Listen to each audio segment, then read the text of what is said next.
Sorry I haven't streamed in a while, or uploaded videos for that matter. I do have a video going live tomorrow about a Christmas gift guide for filmmakers, but that's for tomorrow. Tonight, I want to talk about the Sony a7S III and my thoughts on it, considering some of the recent prices I've seen around the Sony a7S III, because it's a little overpriced right now.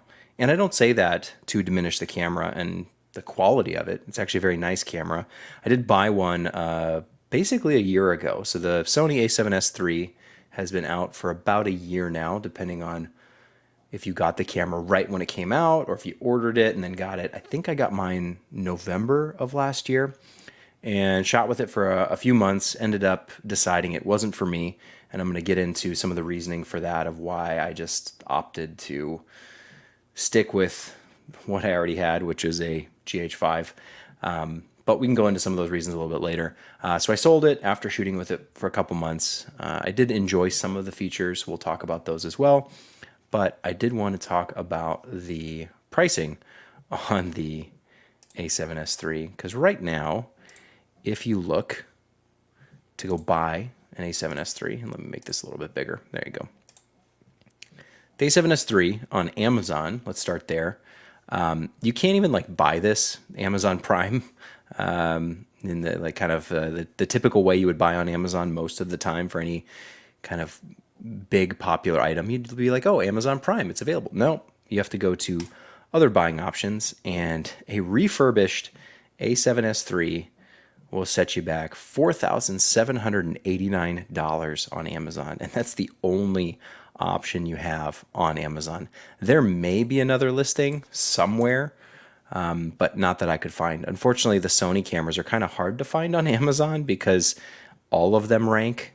Whether if you're looking for a specific, like the a7S III, you get the a7 III, you get the a7 IV, which we'll also talk about later. You get all these like random packs and kits, the a7R4, the a7C, you get all this stuff, and it's like the one I'm looking for is actually this one, and again, it's that renewed or refurbished one, and you can't even buy it outright. You have to look at the other buying options, and you can get it refurbished. But let's go take a look at B&H.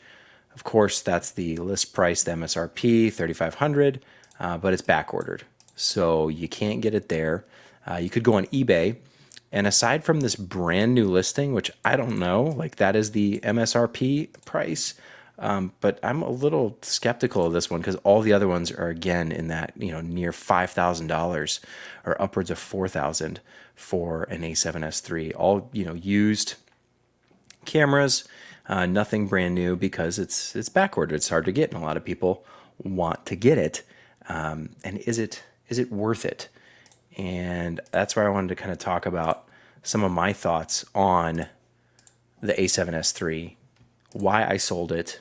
Is it really worth, like if you really needed one, is it worth paying $4,000, $4,500, something like that, $4,000 or $4,500, in some cases $5,000 were some of the listings. And I'm going to say no, it's not worth it to pay that. If you really want the a7S III, probably find someone who has it locally that you can rent from, or maybe rent on Lens Rentals or something like that. I probably wouldn't pay that crazy price for the camera, and I even don't really think it's worth the $3,500, which is why I sold it, considering the features. And to get into some of those details, let's go look at the list price, the specs here on the a7S III, and B&H had them listed a little bit better, I think. So the a7S III, again, came out a year ago. And we'll talk about the 12 megapixel sensor, kind of go back to that. But one of the things that, made me excited for the a7S III was the autofocus and the 4K 120. So being able to shoot 120 frames, as well as having really, really good autofocus, in addition to the stabilization and whatnot, and the 4K and the different codecs, like the 8-bit or the 10-bit, 422, all that stuff. The really two things that had me gravitating towards the Sony ecosystem, the Sony platform, because that's the thing. It's not like you just buy the camera. You have to buy the lenses and the batteries and make sure you have the right memory cards and all that stuff. It was the 4K 120 and the autofocus. So in practical usage though, I found myself not really shooting 120 all that often in terms of like needing that higher frame rate. It is something I can do on the GH5 already if I need to. Granted, it's not 4K, it's 1080 120, but I can do it if I need that extra frame rate. And the difference between the 1080 and the 4K, it is there. It's noticeable if you're looking for it, but I would say a lot of people, if it's for that just that one shot and you need those extra frames, you're probably fine at 1080. At least the need for 4K wasn't so great for me at 120 because I'm shooting maybe like 1% of my footage at 120 frames. The rest of it is either at 60p or 24. So that 1% was not worth the $3,500 to have the one camera, let alone if I wanted two cameras for some of the stuff that I'm shooting where I have an A cam and a B cam. Now I need two different cameras that are both $3,500 to have a feature that is arguably not that important in the grand scheme of my productions. The other thing was the autofocus, which does work great. And there's been plenty of tests on this and people highlighting how great it is for autofocus. And it's true, the autofocus on the A7S III is great until it's not. And the problem for me that I found when shooting video, the autofocus would work great, but when it didn't, when it failed, it was the most unnatural failure that you could imagine. It's nothing that a human would do. It's only what a machine would do.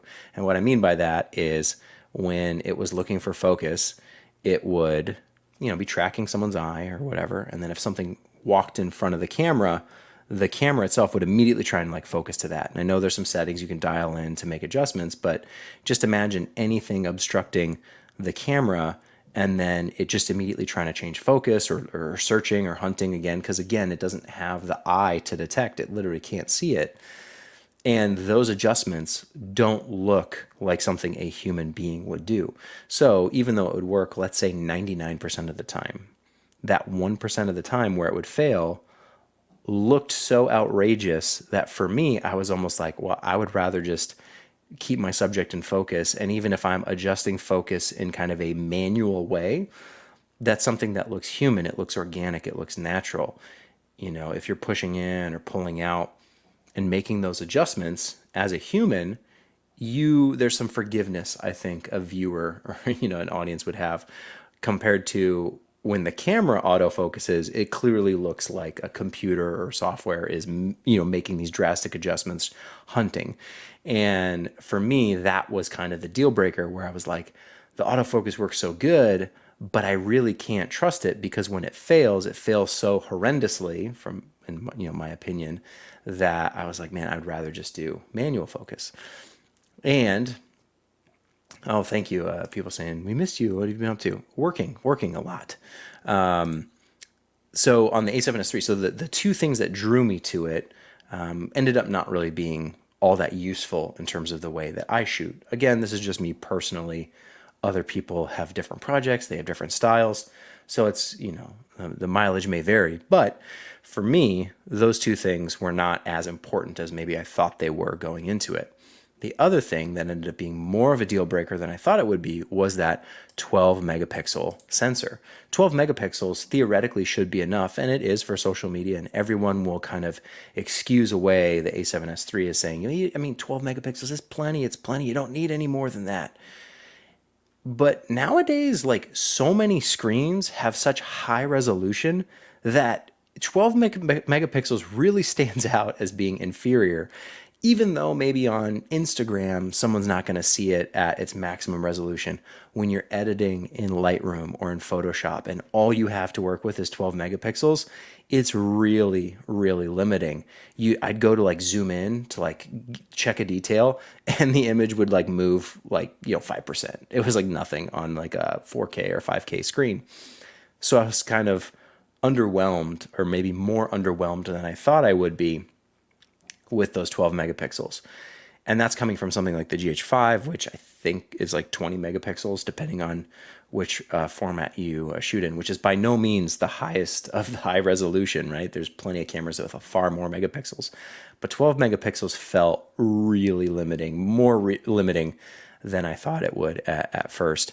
And then there were things like the stabilization not really working all that well. It does work, it's fine, but coming from the GH5 where the stabilization is really, really good, especially if you have the dual image stabilization where you have the lens and the camera both working together, it works so, so well. And on the A7S III, I've just kind of found it like, yeah, it works, but man, I really want it to be a little bit better. Flip out screen was great. There's some cool stuff that the A7S III does. Like you can record proxies, which I think is really nice. It's a good feature. It's actually one thing I think most cameras should do nowadays is shoot proxies, because one thing I got the A7S III for, I thought maybe the 10-bit codec would be more edit friendly. That's one thing I've struggled with on the GH5 is that the 10-bit codec, just like whatever system I put it into, it's really hard to edit. And I know people have had success with iPad editing or even smartphone editing, but I kind of just want it to work on a computer the way that I like to edit, that I'm comfortable with. And I'm sure, these things will change. But over the last 5 years, granted, I haven't tested it within maybe the last year, but when I tested the A7S III, 10-bit worked great in Final Cut Pro, but I don't really like Final Cut Pro all that much. I know people love it, or Final Cut X, whatever it's called nowadays. People love it. I find it obnoxious. I think it works great. And sorry for all the side tangents and stuff. I'm just kind of sharing my thoughts on all these things. But Final Cut X, it works great. I think if you're an individual and you're kind of working quickly to kind of throw stuff together, but I don't understand how you could do large projects where you need really detailed organization that matches how you're storing the files.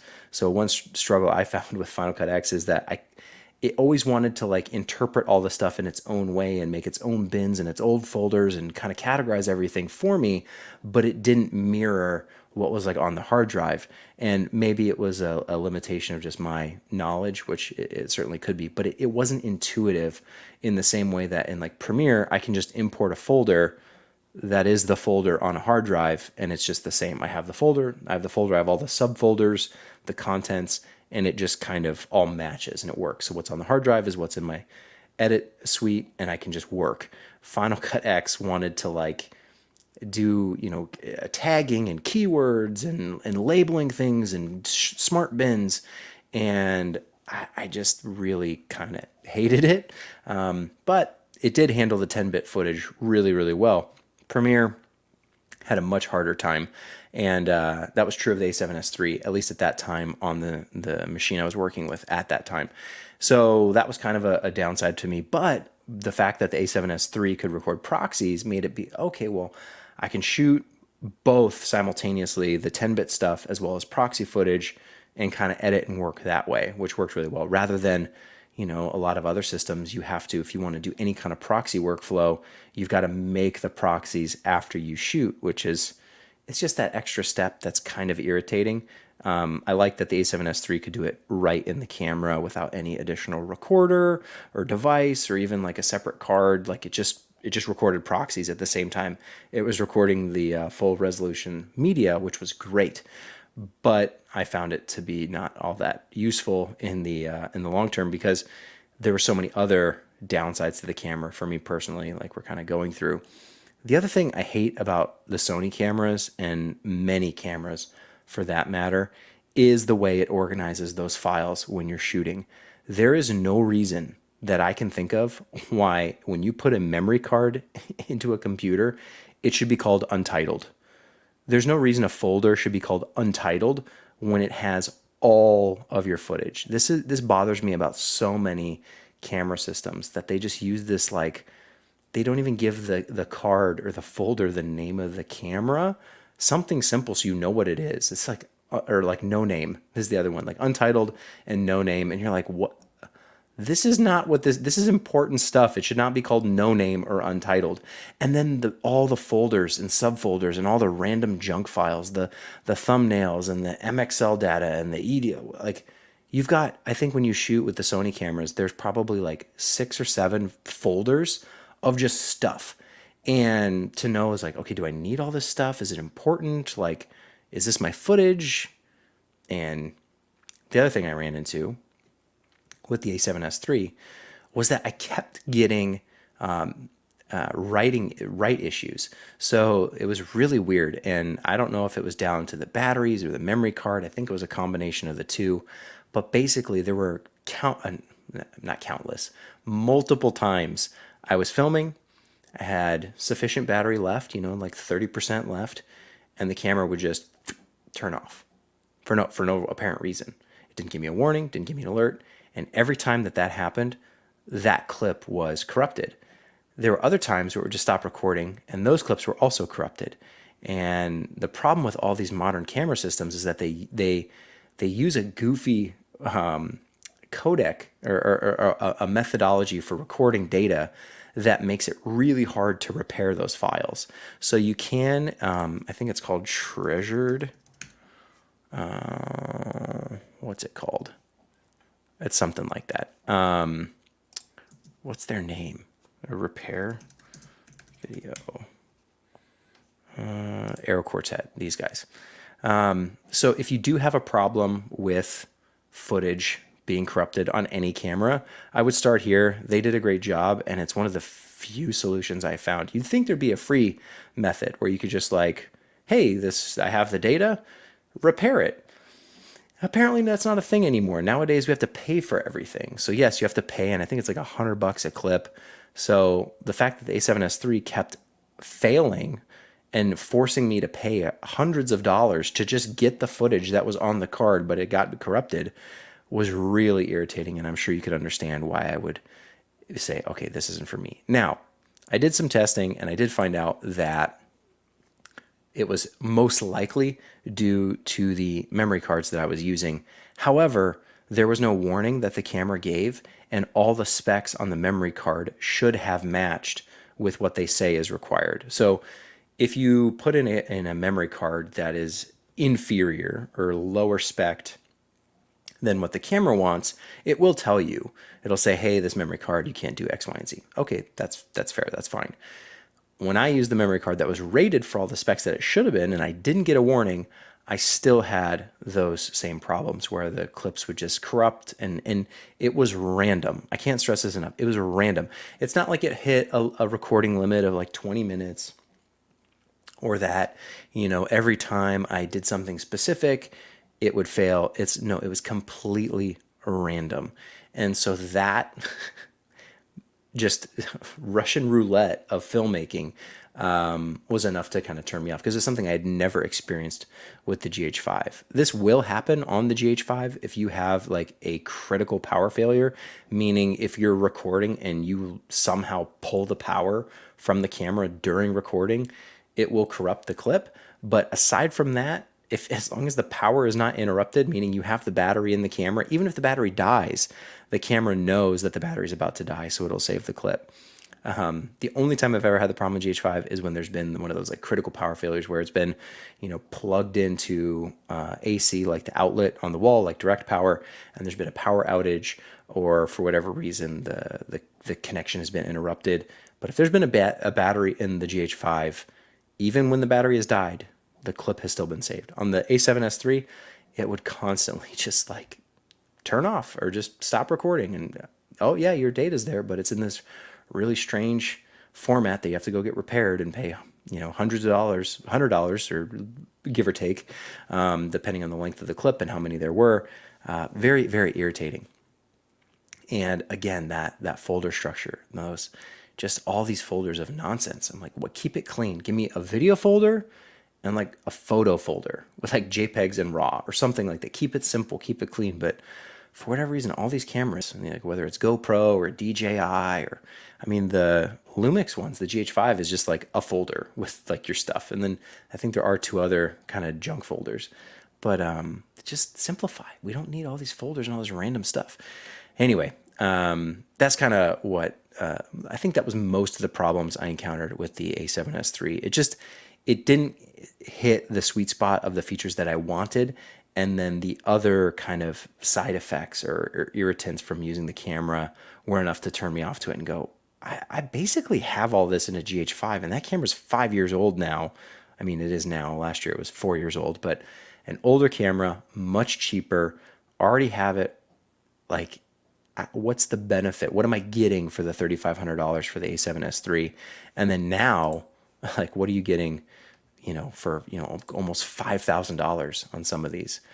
Considering they have an A7 IV coming out very soon. Apparently that's $2,500. And I understand that there's, chip shortages and supply chain issues and global economic unrest or whatever you want to say, but the A7S III has been out and available for close to a year, and apparently it still is not readily available, which is odd.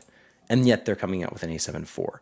Now, the A7 IV, it's got the higher resolution sensor, so 33 megapixels, that's nicer, but doesn't do the 4K 120. It has some other, I'm curious what this focus breathing compensation is all about.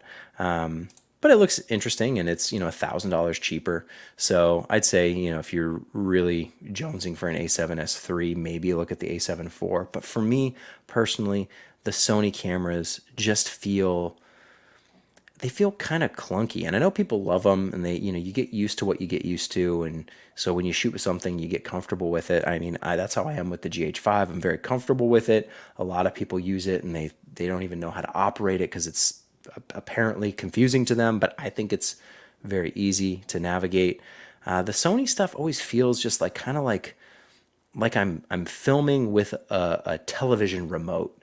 Like there's a few too many buttons. The menus and the settings are kind of oddly listed, where you're on like a TV and you go into the menu and you go, okay, how do I find this feature that I'm looking for? I just want to turn off the fancy motion picture stuff. And you got to go into like 3 submenus to find it. And then there's 3 things all called similar things where it's like film mode and motion enhancement and frequency smoothing. And you're like, all right, I'm going to turn all that off. That's kind of what it feels like using the Sony cameras for me personally. They just feel kind of like a TV remote. And they're actually really good cameras. Like they do a good job. But for me, it was like, I already have all this stuff. I don't really need it. And that's something that I always end up coming back to time and time and time again. Having something that works and which is good and achieves everything you need it to. And maybe that is an A7S III. They are great cameras. They're really good. If that's like the first camera I ever bought, I wouldn't know any different. And I would have gotten used to all the quirks, and I would have just dealt with it, and I would have it, and I wouldn't have to pay, $5,000 to get one right now. And overpriced. I mean, I think $3,500 is fair for the A7S III. Maybe a little bit expensive now that we're a year later, and you are only getting 12 megapixels. I can't stress that enough. That is a really, it feels worse than it should when you edit those photos and you go, ooh, 12 megapixels. That really is small, isn't it? You want to be able to say, it's not that big of a deal, but it is kind of a big enough deal for me anyway. So that's why I sold the A7S III. Hopefully it's out there in the world doing good. I mean, I used it. I took care of it. Nothing bad happened to it. And it's capable. It's competent. But there's a lot on the GH5 that I love. And I'm actually working on a video right now that is kind of all the special features or the secrets of the GH5 that, having now been filming with it for close to 5 years, I've kind of figured out the stuff that really makes it special, like extra special. Not just the stuff that made it special when it first came out. So years ago, 5 years ago, I did a review on the GH5, and there's a lot to love at the time.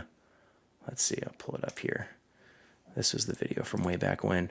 There's a lot to love at the time. Oh man, I should grow my hair back out, I guess. There's a lot to love at the time, but there's even more to love now, which is funny. There's a lot that I didn't know then that I know now that I don't take for granted. You use many of these other cameras and you realize pretty quick that they don't do some of the things that I need them to do. And very few cameras do what the GH5 does. It's pretty remarkable. The subtle small little things that make a really big difference, even 5 years later.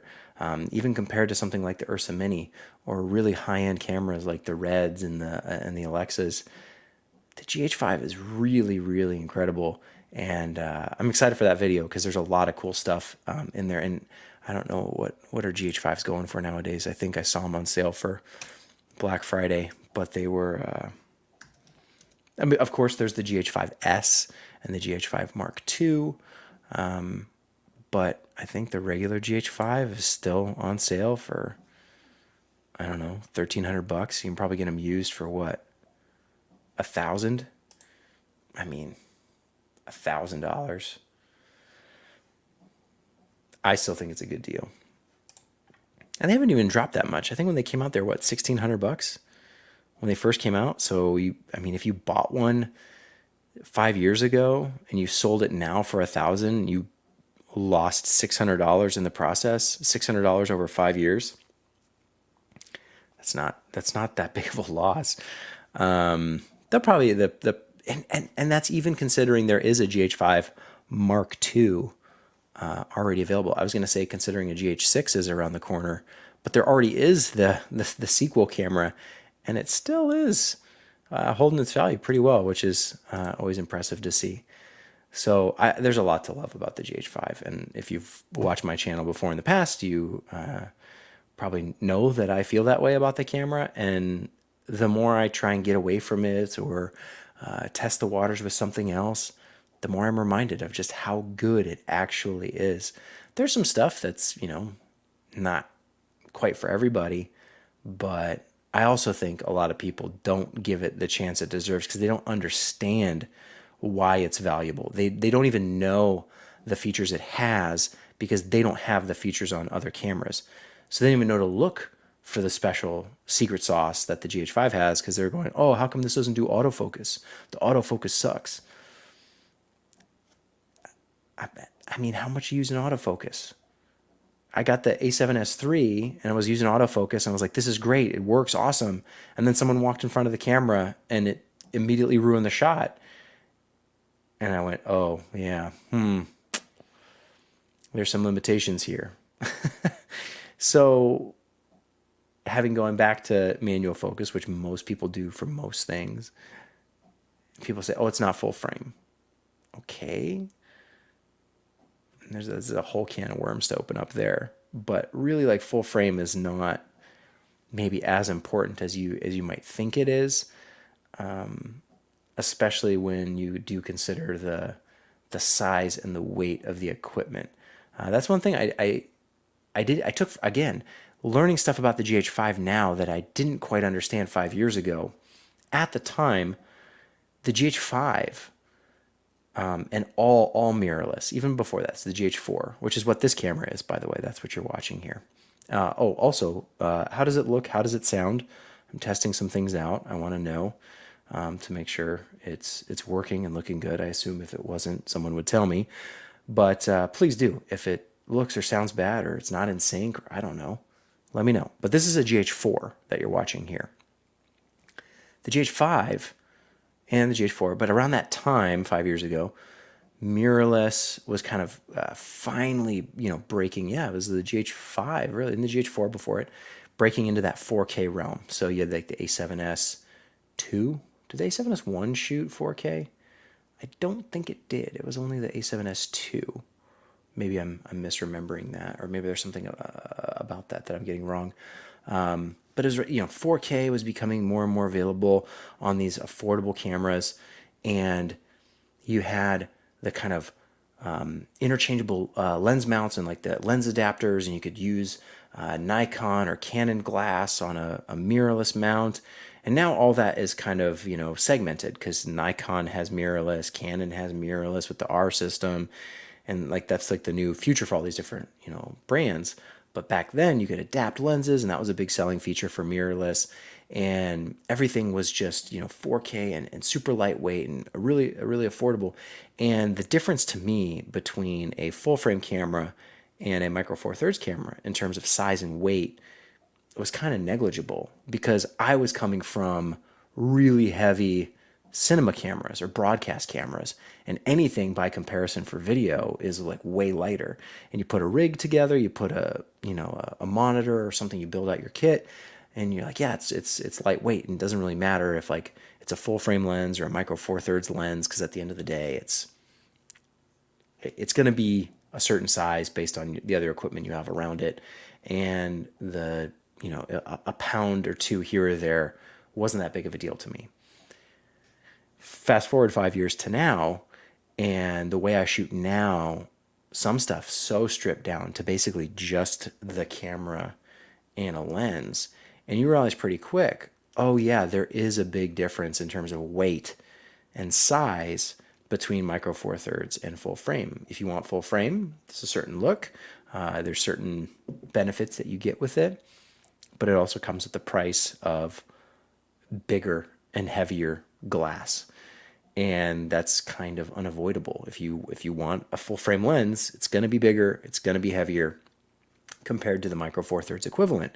And now there's some really cool micro four thirds lenses that didn't exist back then that do now. So one of them is the Leica 10 to 25.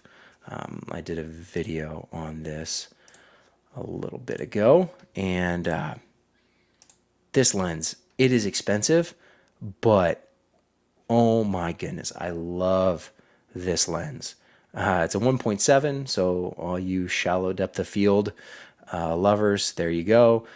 10 to 25 for me is a great focal length range. If you're comparing it to full frame, that would be like a 20 to 50 field of view equivalent, which 20 millimeters on full frame is about the widest I like to go before it starts looking a little too distorted, a little too extreme, a little too exaggerated.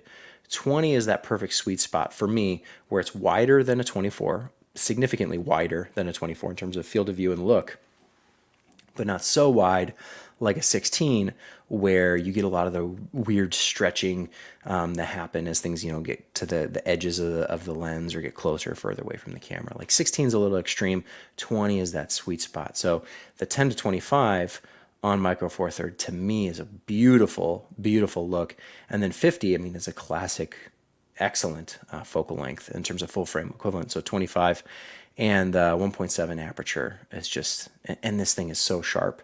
And you get the manual focus clutch, which is really nice. You can kind of pop the focus to really get a better feel for some of these cameras that are like nowadays, like everything's focused by wire, or like it's not an actual manual lens. It's all kind of electronic. So you can pop the clutch on there and it feels a little bit nicer. Great zoom lens all around. So that lens didn't exist 5 years ago, and now it does. And so falling in love with the GH5 again through getting stuff for it that's like a really good, perfect match. Now there's a newer, the extended range, the 25 to 50 Leica. So we can look that up too. The 25 to 50. Very expensive lenses. Definitely you don't have to go this route. There's affordable ways to get very similar results. So don't think that I'm like, this is like some magical unicorn that could only be done here. I mean, there's like the whole package is kind of that way, like the 25 to 50, 1.7, like that's kind of unique in terms of the sharpness and the look and feel of the lens. And it is a heavier lens. Certainly it's big and heavy, but you don't have to go this route. You could get something like the 12 to 35 Lumix lens. Let's look at that. Yeah, this one. So instead of the 10 to 25, now you're getting a 12, which is arguably close enough for most cases. And then you get the extra range of the 35, and you only your aperture, you're losing a stop, a little more than a stop, because it's a 2.8. But I mean, that's much more affordable, and there's even cheaper lenses than the 12 to 35. And there's a lot of these that are used, and there's different versions. This is the 12 to 35 is stabilized, so if that's of importance to you, which I think it probably should be, I think stabilized lenses with the GH5 stabilization, we get that dual IS. The dual IS works so well. But focusing on the 12 to 35 doesn't feel quite as good as it does on the 10 to 25. So there's a lot of options for micro four thirds, and that's why I love love the kind of platform or the ecosystem is that there's so many good lenses. You can adapt old lenses, you can buy new ones. They're all, to fit exactly what you need it to do. And if you don't mind a heavier lens, those certainly exist, like the 10 to 25. If you need something more compact and lightweight, you can get that instead of, the full frame equivalent is going to be bigger and heavier. So there's just a lot about these cameras that even though they're 5 years old, they still hold up for me anyways in terms of what I'm shooting and what I'm doing. The GH5 is an awesome camera. If you can't tell, I really like it. So I've got a video coming that's kind of the secret stuff that I haven't seen hardly anyone talk about. It's not stuff I saw in another video. It's all stuff I kind of figured out or had to figure out. Problem solving over 5 years of production and figuring out, okay, well, how am I gonna make this work? What feature or what little trick can I do with the camera to solve this problem? And yeah, almost all of them, it's been just trial and error, experimenting, figuring things out, digging through menus, finding the stuff that makes it work. So that video is coming. Like I said, tomorrow I've got a kind of gift guide video that I'm going to publish that's more affordable than even all this stuff. I mean, we're talking about thousands of dollars here, $3,500, $5,000 for a camera, $1,000, $2,000 for lenses. Much more affordable stuff in that gift guide for filmmakers. That's going to be tomorrow. So my goal with that was just maybe it's stuff that you want to buy for yourself or someone could get for you. I don't know. It just seems to be something that is a problem every year, that the stuff I want is kind of expensive. So people don't always know what to get me. And they're like, what do you want? You like cameras and lenses. So I put together a list of things that's related to cameras and lenses, but it's more affordable. It's not quite dirt cheap. It's not like $10 gifts or anything like that. But there's a well-rounded amount of stuff. And I do apologize for not uploading videos for probably almost a year, or streaming for that matter. I would say I don't have time for it, but that would be a lie. It's mostly just probably a little general laziness as far as it goes to like managing like my YouTube account.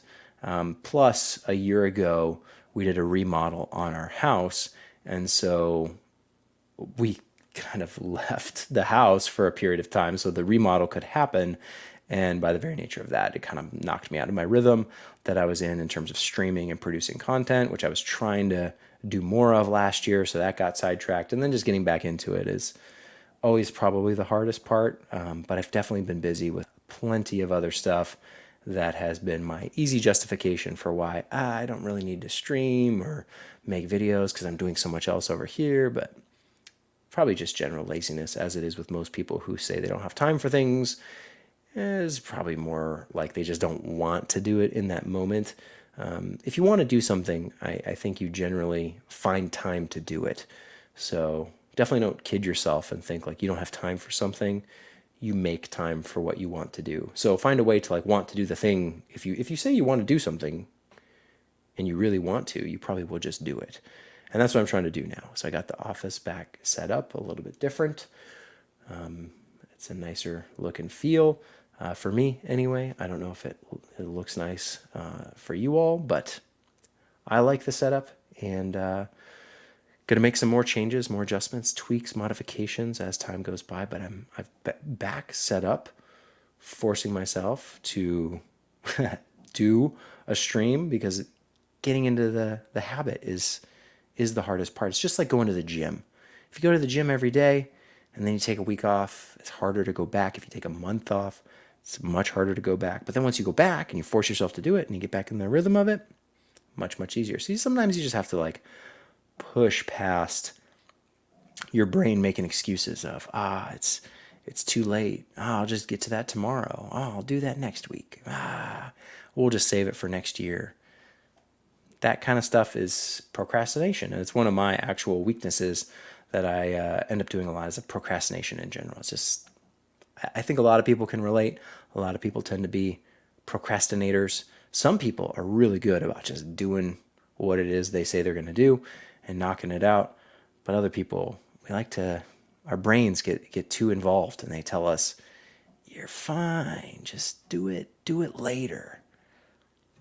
I said no to that tonight so I could talk about the A7S III and if it's overpriced, which ultimately it is overpriced right now, but due to the supply chain shortages and all that.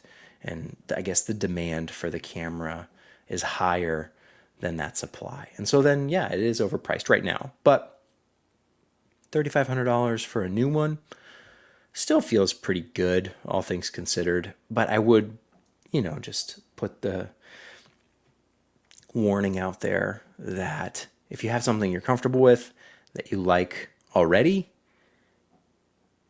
and it doesn't have to be the A7S III. It could be anything. It could be the Canon R5 or the R3 or any new camera that's, ooh, look, shiny new thing. It must be great. I mean, it's probably good. It's probably better. But how much better? And is it worth it? For me, it wasn't. But for you, it might be. It could be. I am much more excited about the GH6 because the GH5, I love it. GH5 Mark II, it's kind of like that GH5S. It's like, yeah, it's got some other stuff to it. But like the GH5S doesn't have the stabilization. The GH5 Mark II, I tested it out. The live streaming didn't really work for me the way I wanted it to. So that was kind of clunky. And it really, besides that, didn't offer a whole lot. So I'm much more eager to wait for the GH6. And I really wish it was announced at least. Like, I know it's coming. They've made an announcement.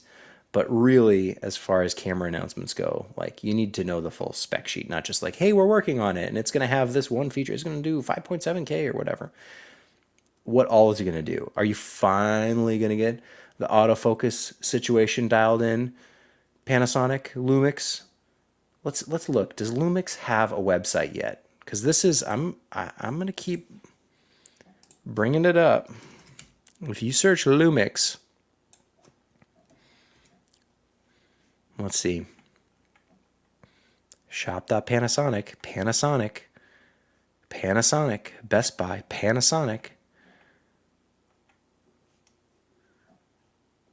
It's astounding to me that Lumix doesn't have a website, that you go to Panasonic to get to the Lumix brand.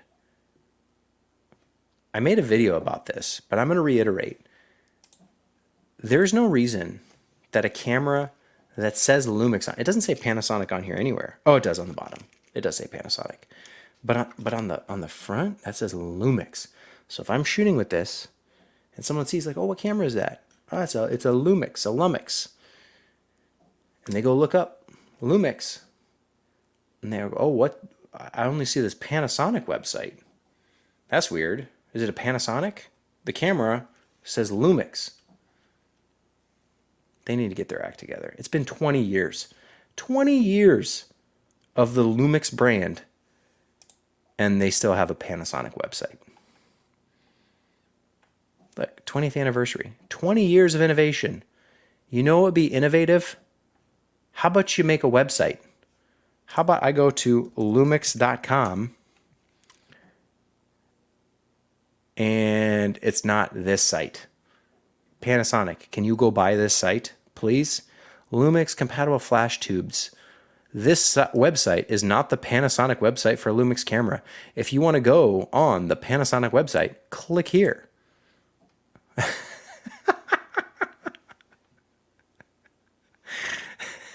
I'm being redirected to the Panasonic website. There we go. Now you get over to the real Lumix website. Let's go back. What was this? These are Lumix by Foxine. They're compatible flash tube dome condenser modeling lamp for studio flash gears and generators. Wow. I'm sure Panasonic could afford to buy this website. Call it lumixcameras.com. Call it Lumix. I don't know. What's the Panasonic? What's some language? Let's come up with some language for Panasonic to use on their new website that they're going to finally come out with in year 21, the 21st anniversary of the Lumix brand. They'll finally launch the website. Lumix cameras. It's got to be Lumix cameras or Lumix photo, But it's too limiting because it does video too. A Lumix camera. There needs to be a website. Oh, look, they're still selling software keys for their firmware upgrades. This is the clunkiest, stupid system. Just build it into the freaking camera. Don't have me spend $200 so you can ship me a piece of paper. That's dumb. Just build it into the camera and give it to people for free. And if it makes the camera cost more, then it makes the camera cost more. That's fine.